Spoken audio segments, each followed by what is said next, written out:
Every time I start a new game, I have a reoccurring, lingering thought in the back of my head. How many deaths will it take me to beat this game? Do I ever keep track? Absolutely not. But I'm here to change that today. Hades 2 released from its early access state a while ago as a full game, with more content and a true ending to the game. I think you can guess where I'm going with this, but how many deaths will it take me to get the true ending in Hades 2? Now, let's add a bit of context. I'll try and keep it short. I played about 10-ish hours of Hades 1, and I played the Hades 2 beta to complete one run against Kronos, which should help a lot, but at the same time, that was a very long time ago, so there's gonna be quite a bit of rust to shake off. The goal of this run is, let me check real quick. Google AI tells me 20 to 50 plus runs is average for getting the true ending, so my goalpost will be set at 50 for this challenge, which should be very attainable. Also, should probably mention the true ending comes from killing Kronos once and for all. This involves a lot of successful runs through Tartarus and Olympus throughout the game, with some other resources collected along the way. Couple of other generic rules. 1, every run counts. No resetting unless I haven't touched a single enemy yet. 2,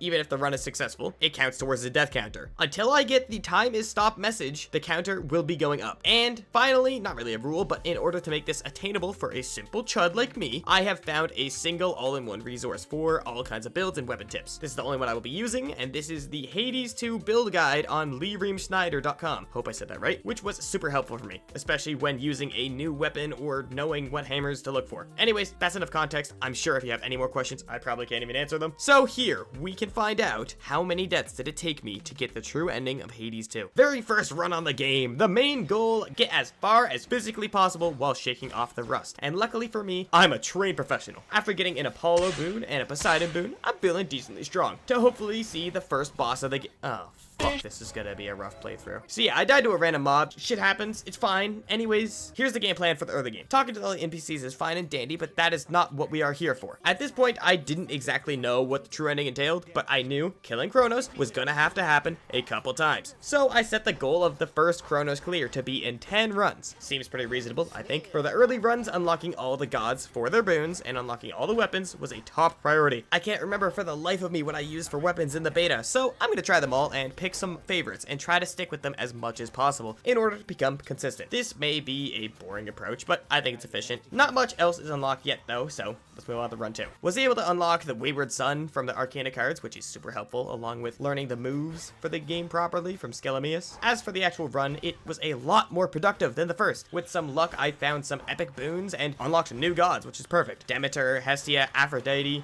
huge characters for later in this game, and with 2 epics before the first boss, it was kind of a crazy high roll, I can't even lie. Oh, and my first hammer as well, which is even cooler. Hecate is the first boss, which we will be seeing a lot over this run, so I'll explain this time around and probably ignore later. Mother Witch doesn't believe Melanoi is strong. Prove her wrong. Simple concept. She's got a simple attack pattern to go with it, with a lot of projectiles, but what else is new? I feel like roguelikes always have a crazy amount of projectiles. But with the Witch Staff and some good boons, it wasn't anything crazy. Great opener boss though, and the sheep spell is always funny to me. The second area of the underworld in this game is Oceanus, which in this run didn't have much to write home about. So I'll skip to the boss, where it is Scylla and the Sirens, which has one of my favorite soundtracks in this entire game. Too bad I'm a bit of an idiot though and love flashy red warning signs, but either way, this run was a huge improvement compared to run 1. Still a lot of new stuff to take in on these early runs, so these sections might be a bit beefier, but I'll try my best to keep it brief. I unlocked Nectar, which I remember as the gifting system for the first game, and it's the same way in the second. And the guide online told me to get the luckier tooth from Skelemius, and I can freely see why. It's a free Death Defiance. Death Defiance is a crazy mechanic, and in the late game, you can stack so many of these things, you're like almost unkillable. Another notable piece is unlocking the Persistence Arcana, which is just a raw stat boost. Not all Arcana will be mentioned, but there are some really special ones that you will see later that deserve to be mentioned. Onto the actual run, and I'm sorry to say, but this wasn't anything special. Honestly, it was kind of a wall for me. Nothing new to use, low roll on the boons, but at least I'm improving at the general gameplay loop. And I met the NPC encounter of Oceanus, Narcissus, which is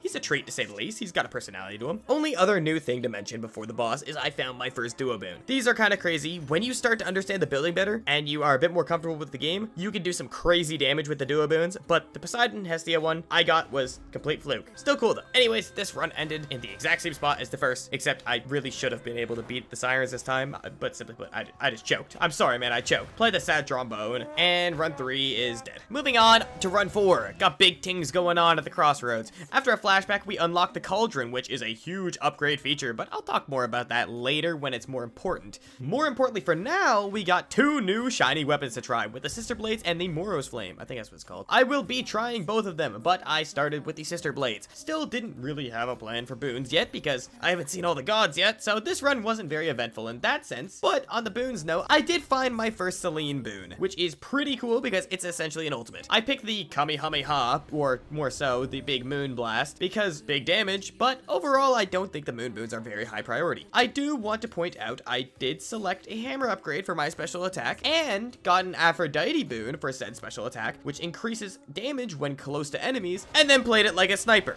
Like a chud! I've seen boons for Aphrodite, Hestia, and Poseidon again, by the way. I feel like that's somehow common for these early runs, but that's besides the point. Anyways, this run I did make more progress. I finally managed to clear Scylla and the Sirens, so big W there. Sadly, did use a Death Defiance in the fight, but hopefully that doesn't come to bite me in the ass. First time in the Fields of Morning, and I don't know how to feel about this place. I think the rewards are cool, but other than that, not so special. I did run into a mini boss, and you know that quote-unquote foreshadowing I did 2 sentences ago? Yeah, well, it struck already, and I choked who said mini boss. I don't even know this guy's name, so rip that run, I guess. Halfway to my first goalpost of the run, and honestly, I wish it was a bit of a more exciting run. This was a strange run, to say the least. I finally got Zeus boons unlocked, but the only problem is the plural in that word, because I only got the cast boon. I didn't actually get multiple Zeus boons. The run still went pretty far, though, despite only having, like, 1 attacking boon. I was using the Umbral Flames, so that's a pretty cool weapon. The flames seem good, and I'm sure there's some nutty builds with them, and they're super safe to use. Good damage, and alright special, but I honestly just don't mesh with the playstyle that well. So I think this one's just gonna be left on the back burner, and this is gonna be the only run I do with them. Other than that, I got to the big boss in the Fields of Morning. That's pretty cool. It's Corrupted Cerberus, and damn, I forgot that this fight is actually pretty tough. Honestly, most attacks aren't that bad to dodge, but his big, like, ground slams are pretty rough with the expanding circles. So, as you can see here, Cerberus is going to need another try. Alright, run 6, second try going for Cerberus again. Went back to the comfort pick with the Witch's Staff for this run, and finally, I unlocked the Death on the Arcana cards, which is an insane card. Pretty well a must-have in my opinion when fully upgraded. This shit gives you like 3 Death Defiances. It's an insane card. Still no plan for my boon builds though. FYI, I was using the guide at this point, but I didn't really look at the builds, which looking back at my gameplay, I really should have been spamming the recommended boon combos. But anyways, I got to start with a Hermes boon this time, which is, I don't know, it's alright. Other than that though, I got some crazy combos with some nice Demeter boons with a high level special and 2 good Poseidon boons, which leads to a very strong attempt on the Cerberus Fuck!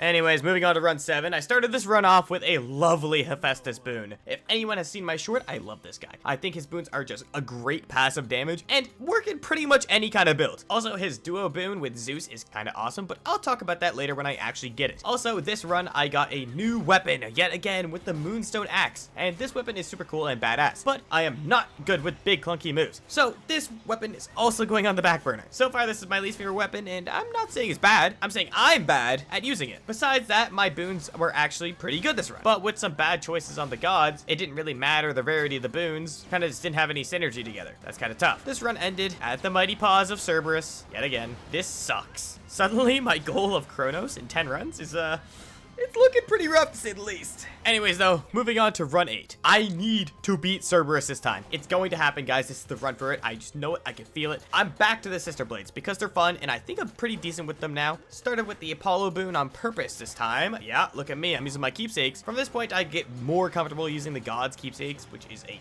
huge improvement for me. They help so much with creating builds, and Apollo is just a good stat upgrade pretty much, so I went with him on my special attack. Other than that, nothing too special with the main boons, but I did get my first Chaos boon. I took a pretty shit one this time for the Chaos boon, but these are so much fun. You take a small short-term loss for like a crazy long-term gain most of the times. Anyways, I got some decent damage boons with Zeus, Apollo, and Aphrodite in this run, and with a good bit of damage, it's finally the run where I beat Cerberus. This was a huge breakpoint because now I at least have a 1-run buffer to practice Tartarus. I got decently far this time, but unfortunately, shit happens and I died to a random bag of coins, but this is progress. On to run 9. I've covered the majority of what happens in Tartarus for now, so let's focus on what I'm doing in these runs to quote-unquote lock in. I really need to see Kronos this run. Please, please, please, please, I need to see Kronos. I can't shame myself on the internet. This run, I go back to the Witch's Staff because I feel I'm most consistent with it, and I have some achievable combinations. This run, my goal was starting with Zeus Boons, attempting an Aphrodite combination, and most importantly, prioritizing any and all hammers I find. This is a really good idea. I just kinda got unlucky here to some extent. I couldn't roll a good Aphrodite boon for the life of me to finish the build off, which was very depressing. This build was great in theory, but I kinda got fucking airballed by Aphrodite and got a pity duo boon for her and Hestia.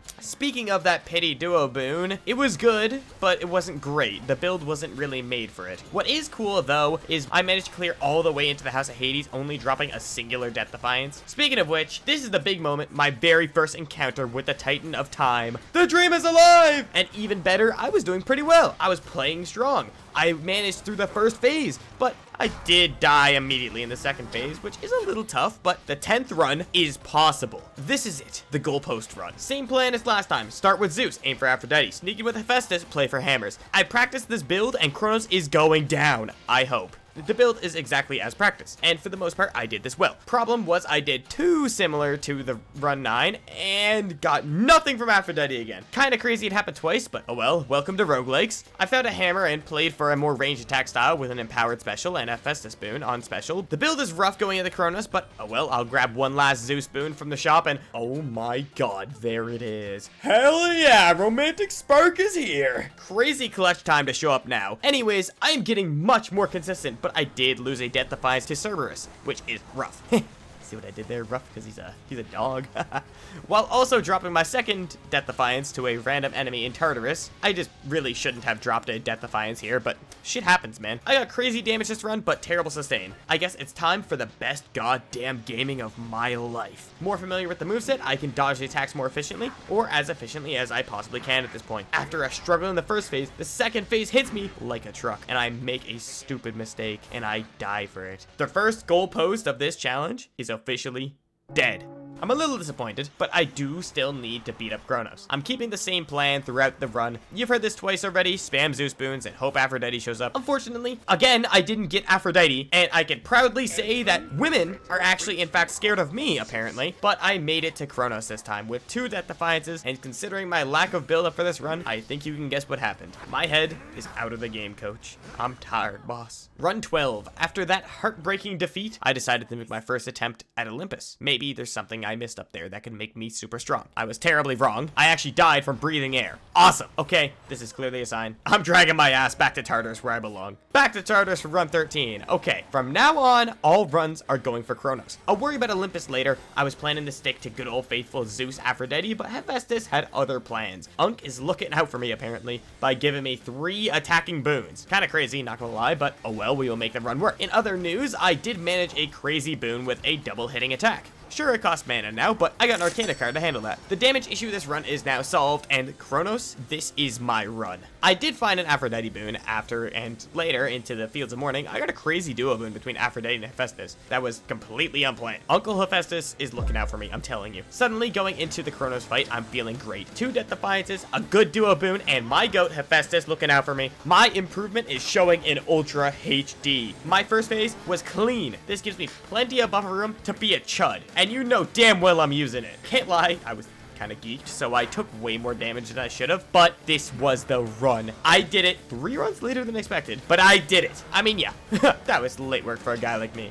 Oh, thank God. Time to move on to Olympus. Only problem? I need a specific incantation with a bunch of ingredients, and I have no idea how to get them. I think I planted some, maybe? I don't know. I'm just gonna keep beating my head against a wall. Fun fact, up in Olympus, I can't breathe up here still. Like, at all. Run 14, no air, dead. Run 15, also no air, dead. Run 16, yeah, you know the drill at this point, I'm dead. 3 runs of eating absolute shit on the surface. This feels amazing. Okay, anyways, I'll stop trolling now. This is run 17. I was sincerely trying to unlock the incantation. I read online that Moros gives you the ingredients after a few failed Olympus runs. Turns out the random seeds I planted earlier gave me what I needed anyway. So those 3 deaths were completely unnecessary. Cool, very cool. What really matters is I did manage to get full access to Olympus. It follows the same formula, different bosses. You're going up instead of down, but you get more choice in your rooms. Alright, that's enough yapping. New micro goal, beat the area 1 boss in 1 to 2 runs. I didn't set these goalposts for my first couple of runs because I was learning the game, but I think it's fair for Olympus. And after this, the final Olympus boss in 10 runs. But for real this time. For your information, that's a run 27. As for the actual run 17, I'm back on the Sister Blades for a more aggressive playstyle with Aphrodite boons to combine for crazy numbers. The selectable gateways really make it nice for getting a head start on your builds. First boss, Polyphemus the Cyclops. Looked stupid simple until he grabbed me. I didn't even know this game had grabs. Also, didn't know one grab could do that much damage. His attacks are slow, so it's a skill issue, but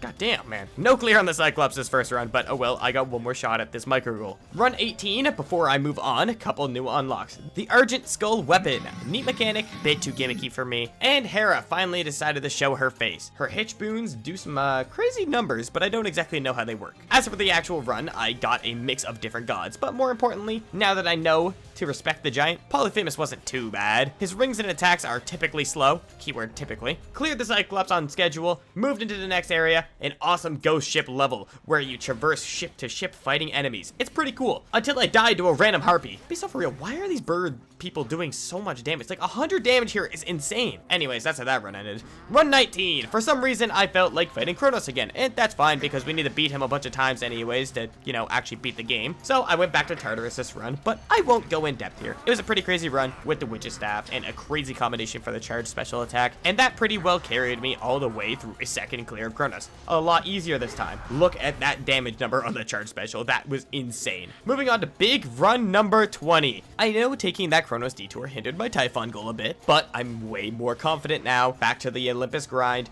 and I still have 6 more runs. I gave the Umbral Flames another shot, and yeah, I still don't really mesh with these weapons. That said, it took me pretty far, cleared the entire Ghost Fleet with mediocre boons, and only 1 Death Defiance was used. Still on pace for my 1 to 2 runs per boss goal. Area 2 boss, Eris. Okay, tangent, I hate this NPC. She's so annoying, and I don't skip any dialogue in this game except for hers, and it makes it more frustrating when I lose to her. I'll give myself a break since it was my first time fighting her, but I never want to lose to this boss again. Rant aside, moving on to run 21. 6 runs left for my Typhon goal. Still on pace as long as I can clear Eris this time. No real build plan, but Hephaestus boons are gonna carry me anyways. Cleared up the Eris with 2 Death Defiances. Should be a free clear, right? Holy fuck, I have 7 HP. Okay, noted, guns still hurt. After dropping to 1 HP, I played some of the best goddamn Hades of my life and kept both my Death Defiances heading into Mount Olympus. Mount Olympus is a great climax area. Monsters and mechs are at war and you're just a third party crashing in. It's super fun. Being the final area means enemies hit hard though, and I drop a death to the Talos mini-boss. Still, I make it all the way to the boss, Prometheus. And I put up a damn good fight. Couldn't first try it, but overall, huge success this run. Moving on to run 22. We have 5 runs left. Tried the Argent Skull for the first time. Honestly, a crazy sleeper pick. You pretty much get a dash reset, good range damage blocking charge special, and I really should have used this weapon more in the game, but I thought it was gimmicky. My bad, Mr. Skeleton. Aphrodite boons carried me to the mountaintops with both Defiances intact. Possible early Prometheus clear? Absolutely not. First time with this weapon led to tons of greed, and yeah, I got iced. Moving on to run 23. Last run for Prometheus, I need to switch things up. The Witch's Staff just isn't cutting it anymore, and I failed this boss 3 times now. Something's gotta change. Time to try the Black Coat for the first time. It's a super fast-paced weapon that switches between melee and ranged attacks, and it kinda seems crazy. The guide also mentioned a hammer that triggers a dash attack 3 times, so I'll keep an eye out for that one. The run overall was pretty solid getting to Olympus, but then I choked. I dropped a Defiance to Talos. Again, if I had a nickel for every time I died at Talos, I'd have 2 nickels, which isn't a lot, but it's strange that it happened twice. This put me on the back foot for Prometheus, and the unfamiliar weapon didn't help at all. Greed got the better of me. My mini goal of killing Prometheus in 2 runs is dead. But that's not the main goal anyway, so who even cares about that? Come on. Let's just move on to the next run and maybe get better with this coat. Run 24. 3 runs remain. Second attempt with the Black Coat, and this time, it just clicked. This is awesome. I lost a death to a random mini-boss on the Ghost Fleet early, but after that, I was flying. Cleared up to Prometheus without dropping another Defiance, and finally, I beat him. On to the summit. The summit is a crazy area where you finally catch a glimpse of the surface boss, Typhon, the king of the monsters. Fighting through multiple insane mini-bosses, some are literally just a part of Typhon himself, and I make it to the big ugly bugger. Spoiler warning, I didn't beat him this time. I don't even know how well I did. He doesn't have a health bar. And all that's left for me now is to try again. Run 25, official halfway point to my goal, and I cannot say I'm not a little bit nervous. Now that we've seen both bosses, I'll reveal the requirements to beat the game. 7 Chronos clears and 5 Typhon clears. Currently, I'm at 2 Chronos clears and, 0 Typhon clears. Well, that's kind of yikes. Let's move past that and, focus up and beat Typhon, hopefully. I only have 2 runs left for that goal. Shit. I went back with the Witch's Staff as always, but something felt off this run. The weapon doesn't really feel right anymore. I'll still do my best, but I should really consider what I actually like to play with on my next run. Except, I don't even make it Typhon. Low health against Eris cost me 1 death. Mistakes with Talos cost me 2 deaths. I guess that's 4 nickels now. And going into Prometheus, I just wasn't strong enough. Run ended before the summit. This was devastating, I can't even lie. All we can do is move forward though. And that leads me to run 26. The second last run for Typhon. Need to make this one count. The old faithful Witch's Staff isn't cutting it anymore, so I need to consider what to pick. Even though I only played it once, I think the black coat is the right choice. So far, this weapon meshed with me instantly, the best out of any other. And even though it's only my second run with it, I think it's the best for clutch time. I have a new plan for boons though, hunting for a Demeter and Hestia duo boon while also maxing out my Death Defiances to have a total of 4 in this run. Kinda crazy. So how did this run go? Exactly as planned. I cleared all the way up to the summit with 4 Defiances. During the summit, there was a rough patch though, dropping 1 Defiance to a random enemy and 2 more to a mini boss. This is very unfortunate, but it's still possible because in the final shop, I did buy 1 Death Defiance back, which leaves me with 2 for the fight, which is pretty cool. My boons,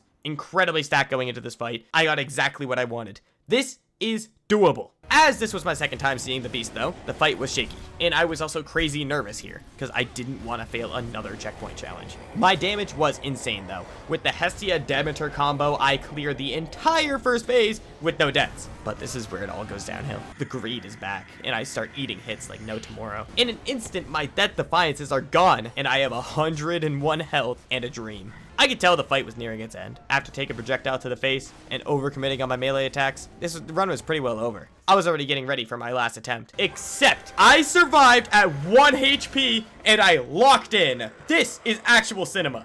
I dropped to 1 health, and I pulled the craziest clutch in my entire playthrough. Genuine buzzer beater. I almost wish I streamed this right now just so I could prove that it wasn't even staged. The second last run for my Typhon goal, and a single health point. I finally got revenge for my crushing failure on my Chronos goal, and now all that's left is to do that 4 more times. Yay! Alright, quick pause. After that 1 HP clutch on Typhon, I've got a bit of momentum. I know what I'm doing, but I've still got a way to go. Multiple clears of both bosses before even beating the game. From here on out, I'm hiding the run counter. Ha ha ha. Will I crush the goal or spectacularly fail? I don't know. Let's find out. Here are some of the runs that stood out before the final showdown. One of the runs, it was against Chronos. I got some of the wildest boons in the game. Not crazy combos, just raw power. I rolled a heroic Zeus special that hit level 16. I've never seen a level go that high. It was because of a Zeus-Hera duo that levels all your Zeus boons. Oh, and in that build, one of those boons puts revenge damage on your enemy. Chronos, in the fight, managed to take out one of my Death Defiances, and yeah, that revenge boon put in some work. Zeus did not like that, to say the least. And that is how that run ended. Another run that happened was a little bit crushing. While I was getting a handle on Chronos, Typhon still very much giving me problems. Even with the black coat figured out, I managed to choke runs like this one. I had pretty strong boons too. It was literally just a skill issue. The fight is difficult, okay? Just a reminder that this game does not really forgive mistakes. After that loss, I decided to switch things up though. One thing I didn't mention much was that weapons have different variants. I tried the Artemis blades, which are the sister blades but with a parry mechanic, which is always fun. With some chaos buffs and the parry damage bonus, I had probably my most dominant Chronos clear the entire playthrough. Look at the damage numbers in this run. It's actually insane. Maybe a bit of variety is actually pretty nice. After those highlights, many runs later, I eventually unlocked the incantation that lets you put Typhon down for good. I loaded up the black coat and hunted down the king of the monsters. I would have loved this to be as dramatic as the first clear, but to be honest, I just had some crazy rolls on my boons. All of my attack boons were of great rarities, got my Hestia Demeter combo for insane damage, and I picked up an Ares boon for some passive damage I'd been missing. It was a clean, deathless run. Melanoi uses the power of Hades' trusty spear, and Typhon is done. The surface route is complete. Now it's all about Kronos. The final run. After so many runs, I can confidently say the black coat was the best decision I made in this game. I love this weapon, and it's only fitting to finish with it. Nothing special for my plan. Get my usual build, do some crazy damage. With my maxed out keepsakes for Demeter and Hestia, getting their boons is nothing to worry about. After clearing the underworld many times at this point, I'm making it to Kronos. Down in the House of Hades, the first phase is the same as always. I'm obsessed with my raw damage output here, and I do happen to make some mistakes, but my Death Defiances bail me out in phase 2. The pressure's on, and I'm kind of playing shaky, honestly. I don't usually play this bad at this point, but all the practice in this fight pays off a huge amount. Phase 2 is down. Now, Kronos starts his last stand. This final phase is pure spectacle. You've got infinite Death Defiances, so it's all about the experience. The game wants you to win this. And after everything I've been through, after all these runs of dying, learning, improving, damn right I'm taking this victory. After the climactic battle and a really long cutscene where Kronos becomes a loving grandfather, the credits roll. And the game, Hades 2, is complete. Now, let's see how I bait out with my run count. There were 3 major milestones for this run. Kronos in 10 runs, Typhon in the next 10 runs after unlocking Olympus fully, and the grand goal of beating the game in 50 runs. Here's my stats. With a total of 24 deaths and 14 clears, I finished the game in 38 runs. Kind of destroyed my goal of 50 if I'm being honest, but that just means I'm the better than the average gamer at Hades 2, right? In case you were curious, here's the breakdown. 11 deaths to stage bosses, 2 deaths to mini bosses, 2 random enemy deaths, 4 surface deaths, and 5 deaths to the final bosses, Kronos and Typhon. No, I'm not counting Death Defiances. This video would take an extra 2 months if I did that. Overall, I think I did pretty well. My most used weapon was the black coat in the end. I just spammed it for consistent clears to hit my goal. Looking back, that 50 run benchmark from Google, pretty accurate for most players, but those early deaths, you know, the ones that felt crushing at the time, they weren't really wasted. Every mistake kind of taught me a little bit, you know, the roguelike cliche. Every weapon I tried expanded my toolkit. And that 1 HP clutch on Typhon, I'm never living that down. That was awesome. So yeah, 38 runs. Not bad for a simple chud like myself. Well, that's all for my video. Hope you enjoyed. I know I did. I love me some roguelike games, and adding the stakes definitely made it more enjoyable. If you want more like this, well then, maybe you should subscribe. I think that'd be pretty cool of you to do. Anyways, that's all I have for now. So, of course, thanks for watching, and I'll see you next time.